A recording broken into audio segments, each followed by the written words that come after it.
দর্শক স্বাগত জানাই সময়ের কণ্ঠস্বর থেকে। আপনাদের সাথে যুক্ত হয়েছি ঢাকা বিভাগীয় কমিশনারের কার্যালয় থেকে।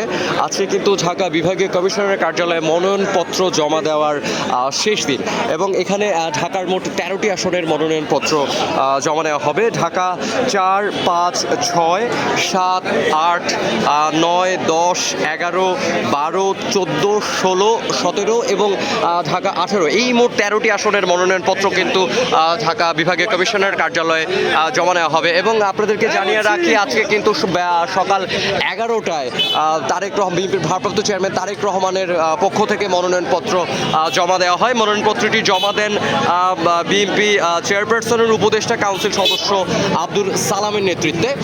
এবং এই ঢাকা 17 আসনে কিন্তু নির্বাচন করার কথা ছিল আন্দালিব রহমান প্রার্থক। তিনি ঢাকা 17 আসনে নির্বাচন না করে এখন নির্বাচন করবেন ভোলা 1 থেকে। এবং আজকে মনোনয়নপত্র জমা দেওয়ার শেষ দিন হওয়ায় কিন্তু বিভিন্ন দলীয় প্রার্থীরা বিভিন্ন জায়গা থেকে কিন্তু তারা জড়ো হচ্ছেন তাদের প্রার্থীর সঙ্গে মনোনয়নপত্র জমা দেওয়ার জন্য। দর্শক, এই ছিল ঢাকা বিভাগীয় কার্যালয় থেকে আমার কাছে সর্বশেষ। আপনাদের সাথে যুক্ত ছিলাম আমি মোহাম্মদ ইউসুফ কামাল শান্ত।